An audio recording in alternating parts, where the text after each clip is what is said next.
after months and months of preaching of why you don't need a version 2 Switch.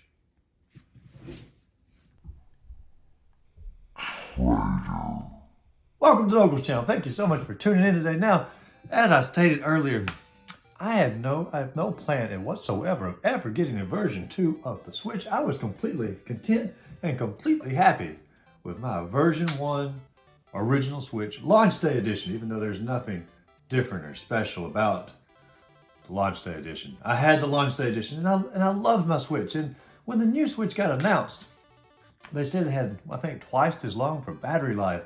And I thought, I don't need that. I'm always near a charger, or within 3 hours of a charger. Most time when I travel, it's under 3 hours. So am I really ever gonna need longer than 3 hours on the Switch? And the truth be told, I probably don't.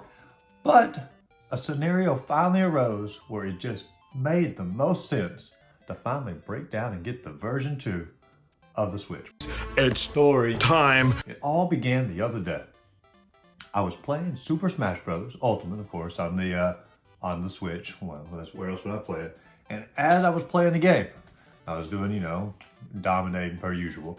And as I was playing, all of a sudden, the A button stopped working. And I pressed it. I'd press it. And I'd press it. And nothing would happen.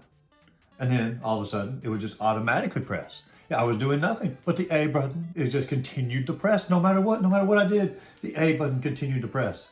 And so it was either stuck always on or stuck always off. I didn't know what was going on. Now, when it would have a fit like this, it would last for maybe 15 seconds and then it would go back to normal.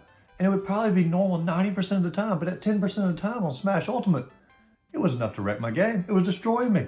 I will destroy you! Yeah! I knew for a fact, I can't handle that. I need a new Joy-Con. But the problem was, or scenario here was, I actually had other Joy-Cons. Where are they at over here? Yeah, I had other Joy-Cons. Within these, I bought these back a year and a half ago, and I'll admit, I went the cheap route, and I have regretted it almost ever since. I went to Amazon, and instead of buying just a simple Joy-Con, 2-pack to get them both, I saw an option for $10 cheaper to get. Oh my gosh. Ever since I purchased the refurbished Joy-Cons, I have regretted the decision. Now granted, the left one works perfect. No issues at all. But the right one, anytime I wanted to press the start button, the plus button, I had to press it really, really hard for it to work. Now, that sounds minor, it sounds stupid, but it bothered me. I spent, $50 I think on it when I bought the refurbished, and it bothered me that they did not work absolutely perfect. So these have been sort of a annoyance to me pretty much ever since I had it. Well, anyway, the other day, main pair of Joy-Cons broke. Second pair of Joy-Cons, start button doesn't work. I now have 2 pairs of Joy-Cons that neither of them really works what I would consider very well. And so within this, I thought, how much does a pair of Joy-Cons cost? I'm gonna have to replace them. And I looked it up, and a pair of Joy-Cons was gonna cost me $80. I mean, my gosh, $80. And the whole system itself only cost $300. And so I got to thinking, thought to myself, let's see here, $80 or $300. Obviously, 80's less, but what if I were to take my version 1 Switch, my first version, yes, first version, I'm getting them backwards, mixed up here, back and forth on me. What if I was to take my first version of the Switch with the broken Joy-Cons, put it on eBay? Could I sell it for about $200, use the money from that, the money I would have spent on Joy-Cons anyway, and therefore buy myself the new Switch? And that's exactly what I decided to do, but I did even more than that. I wanted a second dock. I've been wanting the second dock for a while. And within this, the second dock, it's just easier for me to have to set up in one location and not have to pack the dock up every time I want to move it. So I wanted a second dock, but do you know how much these docks cost? My gosh, we're talking about expensive Joy-Cons. The dock itself is like $60 used and like $90 if you buy it new through Nintendo. And I think these are actually discontinued now as well. But the dock, I wanted a second dock. Put it back over there. And so I decided to put my old Switch on eBay for $190. Switch only with a power cord. That's it. No dock, no thingamajig, just a simple power cord Nintendo Switch. $190, and of course I alerted them that the Joy-Cons did not work properly. I don't want to be a scammer. Gotta let them know Joy-Cons don't work properly. Put it on eBay, $190. Buy it now. Like that. No more than maybe hour, maybe 2 hours. Switch was sold. $190. Okay.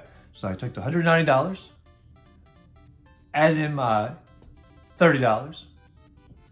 No, not $30. $190. Took my $190 from PayPal that was going to be coming in. Then took what I was going to spend anyway, my $80, on the Joy-Cons. So now I'm up to $270. And lo and behold, here it was on Amazon, and it was already going to be only $270 because Amazon has a $30 promotional credit. I was like, my gosh, could it work out any better? I am literally doing an even exchange, considering I was going to buy new Joy-Cons anyway, to get a version 2 of the Switch. And so here we are. I have version 1, shipping out tomorrow, of course. I don't want to delay on the guy. And I got version 2 over here that I just purchased from Best Buy last night. Amazon's coming in the mail. I'm going to return Amazon one to Best Buy just so I can have it for the purpose of these videos. Confusing, I know, but it made sense to me at the time in order to shoot the video. Everybody's getting the right product though. Anyway, version 2 is now officially good to go for the Ocals channel. Version 1 will be shipped out tomorrow to somebody else who can enjoy it, get a lot of love out of that Switch. And here we go. I almost broke even. If I actually consider it, I do break even because I got a free dock out of it and a free handheld thingamajig. And so within that, I consider it even swap for me, if not a little bit of a gain, to actually upgrade to version 2. So within this, I know I preached for months to people. Why? Why would you ever want to go to version 2 when you have a version 1?